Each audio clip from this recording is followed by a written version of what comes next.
Next up, we have the lovely Hannah Ensor being introduced by the lovely Dyke.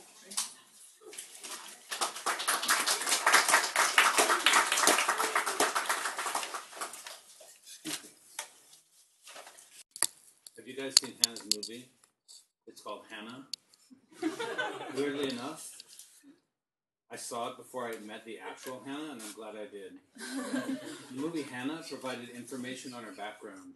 You can learn stuff in the movie you might not know if you just walk up to her at the Poetry Center and start talking. Hannah was born in the Arctic, the secret love child of Kate Blanchett and Eric Bana. Hannah can reassemble complex weaponry in seconds in the tundra in the dark. Hannah is my neighbor at Casa Libre now, and my classmate in graduate school. In her movie, she runs around to a Chemical Brothers soundtrack. In real life, her real life is her soundtrack. She's in a band called Algae and Tentacles.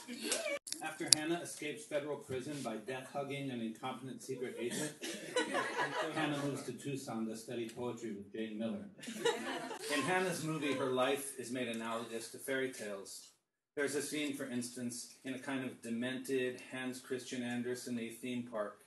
In real life, Hannah lives at Casa Libre, which actually does have a demented Hans Christian Andersen-y kind of vibe to it. In the movie, Hannah confronts her mother in a giant wolf mouth at a defunct carnival. In real life, Hannah listens to Beyonce, so there's that.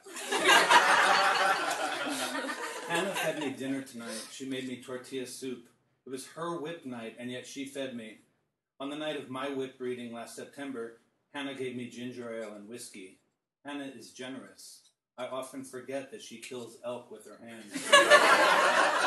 In her movie, Hannah was played by the woman who played the girl in Atonement. I can't pronounce her name. It wasn't a terrible casting decision, but I think the real Hannah is hotter.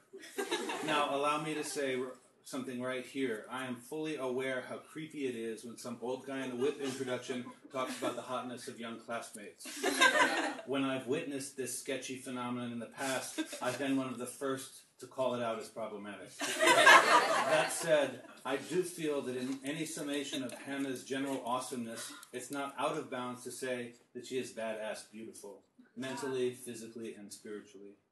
Hannah is even more badass beautiful in real life than she is on the big screen. And on the big screen, she was a movie star. That's all I'm saying. As much as Hannah has defeated evil and rid the world of Kate Blanchett, among other global menaces, I, for one, am glad that she is a poet and a musician and an artist now that her international assassin days are behind her. The world needs more writers who find music and logic and justice in language. Hannah is my third favorite palindrome. My second favorite palindrome is, go hang a salami, I'm a lasagna hog. My favorite palindrome is, oh no, Don Ho. So good. According to her IMDb page, Hannah has actually broken up a knife fight between Ann Carson and the drummer of the Dead Schembecklers. The world, I thought that's funny.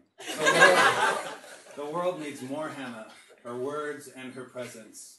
Much of the universe has to get their Hannah in Blu-ray or on demand. We here in Tucson are lucky we get to experience the wonders of Hannah in person. We're all better for it. Here's Hannah.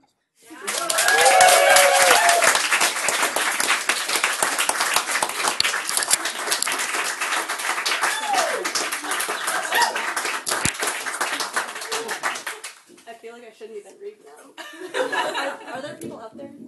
Yeah. Can you hear me? I won't be happy unless they can hear me at Maloney's. Thank you, Tim. I won't say my international assassin days are totally over.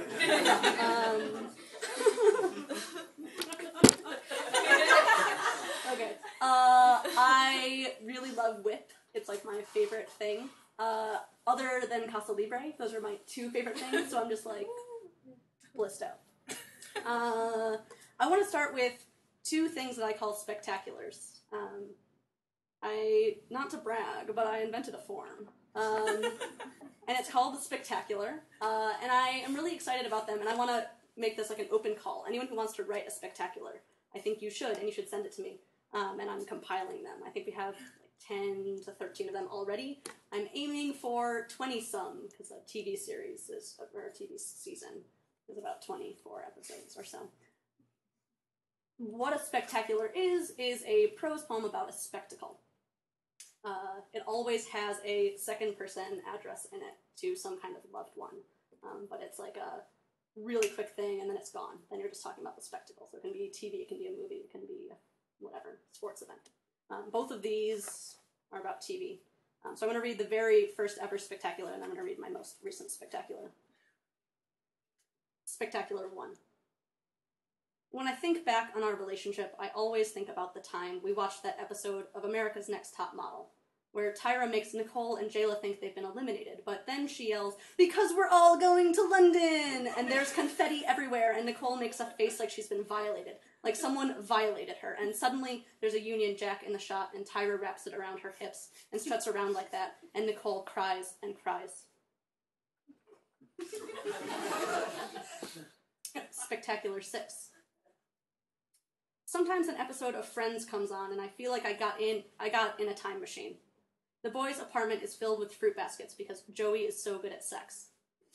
Monica is being all frantic at Rachel. This is the season finale, which I know because Rachel can't stop thinking about Ross and about kissing Ross, but Ross is about to get off a plane with Julie.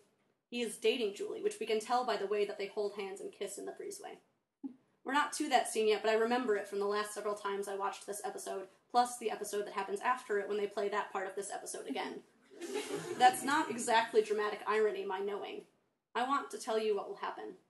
Flight 457 from Beijing will arrive. Rachel's head will start bleeding, and she'll try to fix it with flowers.